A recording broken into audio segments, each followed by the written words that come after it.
Good evening, Miss. Hi. What's your name? My name is Feline. Oh, how are you today? Sorry? How are you today? I'm actually quite good. It's my first day here Oh, and so it's really nice. where are you from? From the Netherlands. Okay, so welcome here to Yogyakarta. My name is Zeta, and for the next 5 minutes, I'll be your guide telling about the history of Malioboro Street, one of the most famous streets in Indonesia.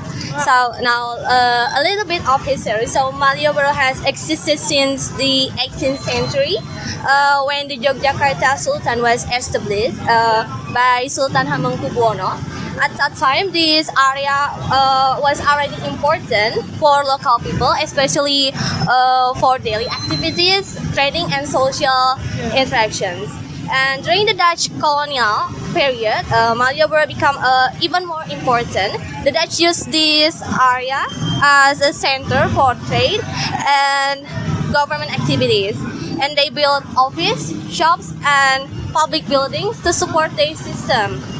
And then one of the most important buildings that they built is Fort Fredebuk. The fort was used as military base to control the area,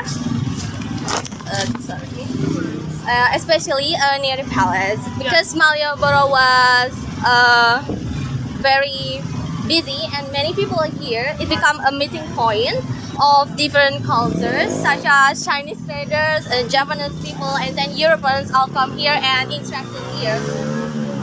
There's a noisy voice. And then they brought different fashion styles and ways of, I'm sorry, there's a noisy in there. Okay, next, yeah. And that is, can we wait? It's okay. You can hear me? Okay. And that is why until today Malioboro still has a unique atmosphere where you can feel a mix of cultures in the buildings, the food, and the people you see around. The name Malioboro is believed to come from the Sanskrit word Maliobara, which means a garland of flower. It is just like a garland. This street connects to many parts of the city and brings life to Yogyakarta. Okay, now let's talk about location. So Malioboro is part of an important historical line in Yogyakarta because this line connects to Mount Merapi in the north, Keraton Yogyakarta in the center, and the South Sea in the south. I think there's a lot to see here. And for local people, this line shows the balance between human, nature, and spiritual life. Around Malioboro, there are many interesting places you can visit, and most often are within walking distance. First, we have Tugu Yogyakarta. Are you already in there? It is a white monument that becomes a symbol of the city. It is located at the northern end of Malioboro on Margo Utomo Street. And you can walk there for about 10 to 15 minutes or use traditional transport like a beca or horse cart. Many people come there, especially at the night, because the light and the view looks more beautiful. Okay. From Tugu, if you walk about 10 minutes to the south, you will reach Fort Fredebuk. And now it is a museum where you can learn about Indonesia history, especially the struggle for independence. After that, you only need to walk 1 to 2 minutes to reach Beringharjo Market, and there's a lot of souvenir you can buy. Also, you can try the traditional food there. And next, if you continue walking for 5 minutes, you can visit Taman Pintar. So it is a fun educational park, especially for families and children, with many interactive activities like related to science and learning. And last, if you continue walking again to the south for another 5 to 10 minutes, you will reach Keraton Yogyakarta. It is the place of the Sultan where Japanese culture is still alive and preserved until today. And this is also an important cultural center in Yogyakarta. And until today, Malioboro is always full of life, and it is a place where people come together to shop, to trade, and to enjoy the atmosphere of Yogyakarta, both in the daytime and at night. Now let's hear from my friend Tita, and she will explain about what makes Malioboro really special.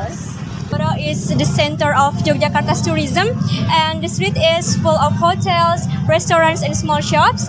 And what makes it special is that the buildings have the unique blend of Japanese, Chinese, and Dutch architecture.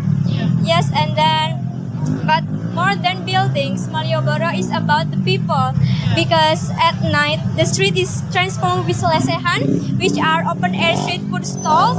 So it's like unique experience, social learning experience, where everyone sits together on a mat. So you will see a professor or even a driver or a tourist enjoying the same food on the same level. So it's like, I think it's one thing to feel here. And then because this street is like unique architect like that, and then so to what food should we try here is there are two icons you can miss. First is gudeg. It's like Yogyakarta signature dish. It's like What's it called? Gudeg. Yes, it's like a young jackfruit stewed with coconut milk and then sugar palm. So it tastes like sweet and savory, and then served with rice and then chicken. And the last is served with krecek. Krecek is like spicy cow skin. Yeah, so it's the blend like three of that. And then the second one is sate kere. So sate kere means poor in Japanese, because in the Dutch colonial, people can't afford meat, so they made satay from cow fat and flour. And today it's like a symbol like unique and resilience. And then so Do you know what this is all about? this is like a pawai. So where everyone go for like together like this to have some, what is it called? Like Celebration. yes, celebration. Yes, celebration. I think no, it's not celebration. It's like parade. Ah, Yeah. Because she is actually born in here, so she is more know better than me. Yeah. And then so let's continue to the next part, which is that casual and open feeling doesn't stop at the food. Just a few steps from here, you will find a huge market where everyone see for Yogyakarta's traditional clothes, especially batik.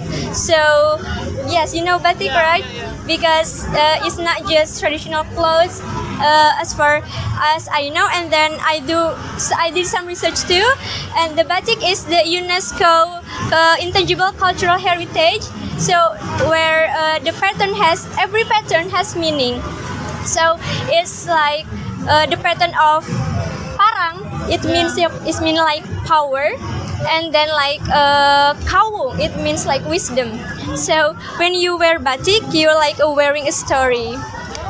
Yeah, and then the best place to find batik I recommend and my friend recommend is at Beringharjo Market. It's like the oldest market here since the 1758, and then it's located at the north end of Malioboro Street. And then actually you can find everything inside, start from batik for sure, and then another traditional clothes like kebaya for women, and then surjan and with blangkon for men. And then if you want like some snacks from at Beringharjo, you can find bakpia. So it's like a sweet mung bean pastry. yeah. And then jamu, it's like our herbal drink. Yes, and then if you want to like Japanese crabs, there are like wayang puppets, and then silver jewelry from Kota Gede, and then wooden masks. Yeah, and then so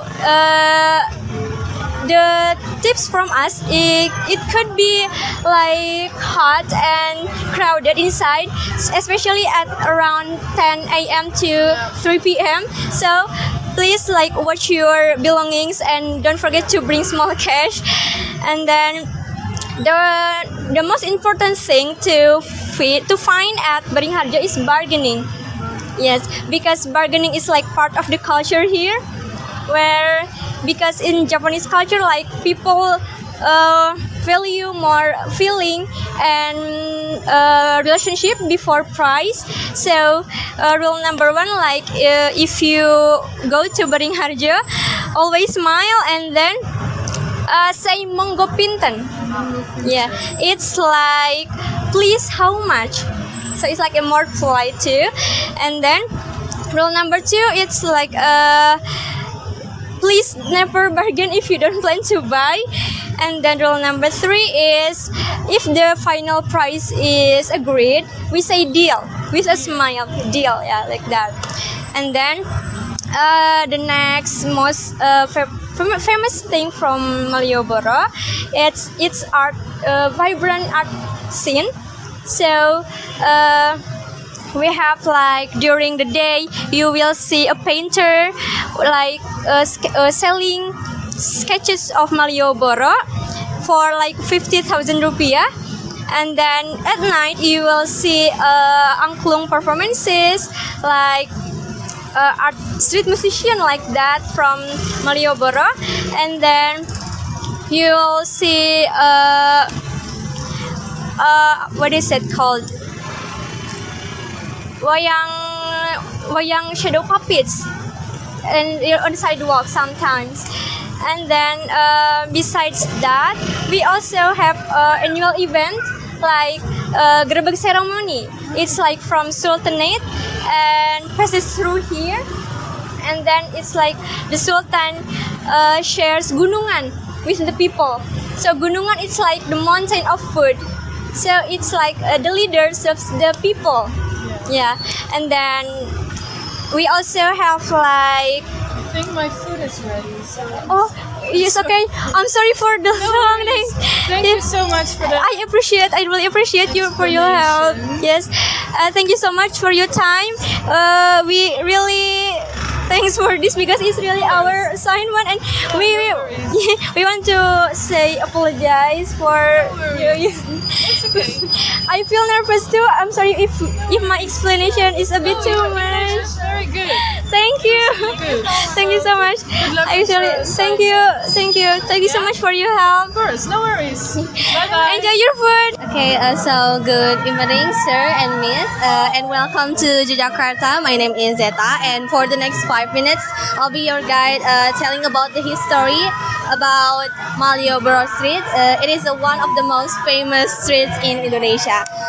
Now a little bit of history. So Malioboro has existed since the 18th century when the Yogyakarta Sultan was established by Sultan Hamengkubuwono, and at that time this area was already important for local people, especially for daily activities, trading and social interactions.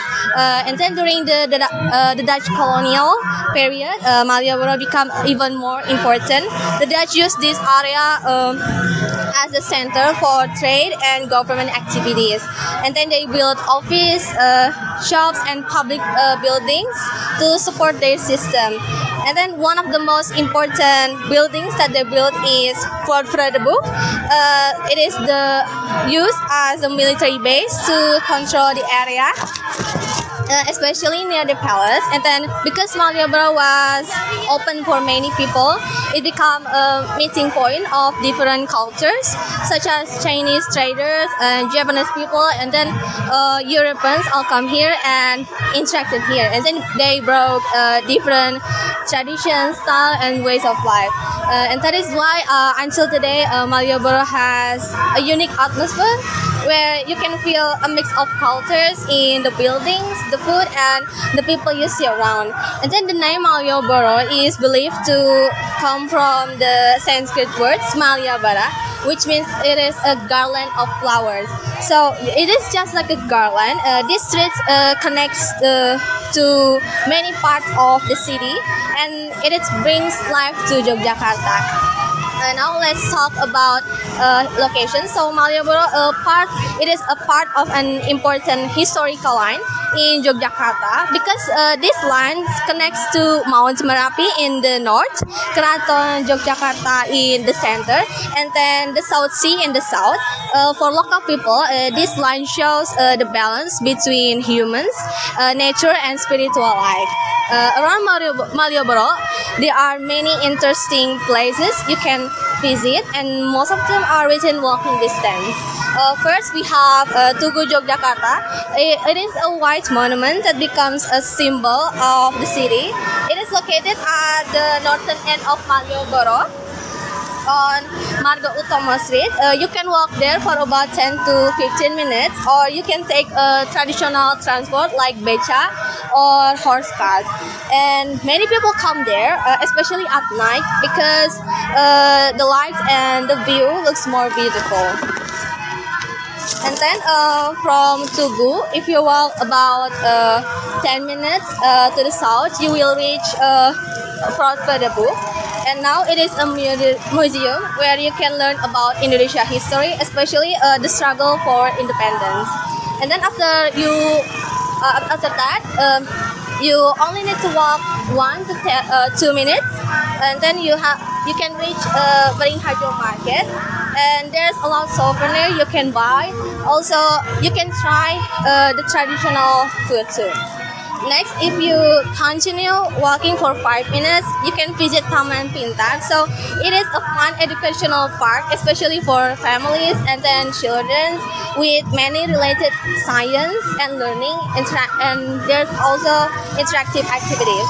And last, if you continue walking again to the south for another 5 to 10 minutes, you will reach Keraton Yogyakarta. It is the palace of the Sultan, where Javanese culture is still alive and preserved until today. And this is also an important cultural center in Yogyakarta.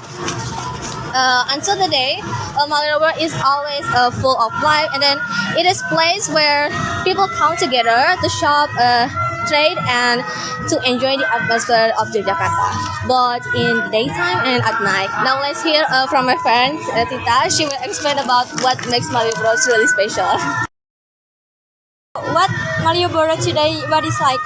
So today Malioboro is like central of Yogyakarta's tourism, because more than buildings, Malioboro is about like people. When at night this street like transformed with lesehan, so it's like a unique social dining experience. So everyone sits together on a mat and enjoying the same food. No matter who you are, like a professor or a driver, we enjoying the same food on the same level. And then at the lesehan we actually have like 2 icons you can miss. First is gudeg. Gudeg is Yogyakarta's traditional signature dish. And then it's like made from young jackfruit stewed with coconut milk and sugar palm for 12 hours, and the taste like it's sweet, savory, and then it's served with chicken and rice. And then krecek it's like spicy cow skin. And then the second thing about the food is the sate kere. Do you know what sate kere is? Like kere in Japanese means like poor.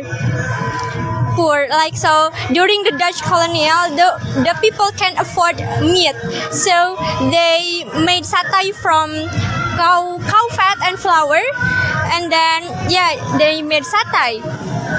And today it's become like a unique and resilient symbol like that. And then after that, if you looking for like batik, you know batik, it's like not just traditional clothes. So we recommend that you to buy at the Beringharjo Market. because it's like the oldest and the big market in here, like since 1758. And then inside you will find everything. Start from batik for sure, the traditional clothes, and then kebaya for women, and then the surjan and blangkon for men. So if you're looking for food or local snacks, you will find bakpia. So it's like a sweet mung bean pastry. And then jamu, it's like our herbal drink. And then if you're looking for like Japanese crafts, you will find like wayang puppets, and then silver jewelry from Kota Gede, and then like wooden masks. So, but the most important thing to find or to feel at Beringharjo is the bargaining, because it's like the part of the culture here. So, bargaining at Beringharjo is not a fight, so it's like a conversation, because in Japanese culture, people like must value more about feeling and relationship before price. So, if you looking for something at Beringharjo, you have to like experience that kind of bargaining. And then there are like 3 rules to get into like bargaining. So first is don't forget to smile, and then like say monggo pinten. So it's like more polite to say how much please. And then rule number 2 is like if the final price is agreed, we say deal with a smile. And then rule number 3, please, if you never plan to buy, so please don't bargain. So you just bargain if you plan to buy. And then the most important thing to in Malioboro is like its vibrant art scene. So during the day you will find like painters selling the sketches of Malioboro for like 50,000 rupiah, and then at night you will see or will hear the street musician like angklung performances, and then keroncong on sometimes like wayang puppets like on the sidewalk like this. So for annual events, this in the Malioboro there are gerebek ceremony. So it's like a sultanate ceremony passes through here, and then the sultan is like shares gunungan with the people. Gunungan is like the mountain of food. So it's like the leaders of the people. And then we also have cultural parades like before, you like that. And then the cultural parades, and then the art scene like something like painters or like that. So I think that's all from us about Malioboro. We really apologize if the explanation or our language doesn't like perfect, because I'm actually very nervous because it's pretty my first time too. And thank you so much for your time and for your attention. I hope you have a wonderful day in Yogyakarta. Thank you.